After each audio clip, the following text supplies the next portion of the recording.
Hello, my name's Alan Rycroft and I want to spend a few minutes introducing Work Law's September newsletter. This newsletter contains an article on correcting a mistake in a contract. What can be done? Normally, a mistake in a contract results in a court setting aside the contract because there hadn't been true agreement, or the court can rectify the contract to what the parties really intended. In a recent case, the Labour Court was asked to assess if the adjustment or correction of a mistake constituted a breach of contract or rather an informal rectification. We also discussed three new judgments.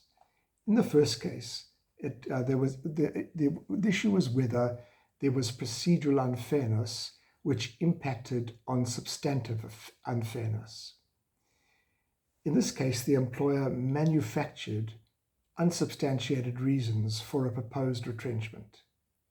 The court had to decide if there are circumstances in which the procedural fairness and the substantive fairness of a dismissal are so inextricably linked that the dismissal cannot be substantively fair in the absence of a fair procedure. The second case considers the consequences of an unlawful instruction being given to an employee. The Labour Court was asked to decide what option an employee has when given instructions which the employee knows are unlawful. If the employee complies, does this result in a breakdown of the trust relationship?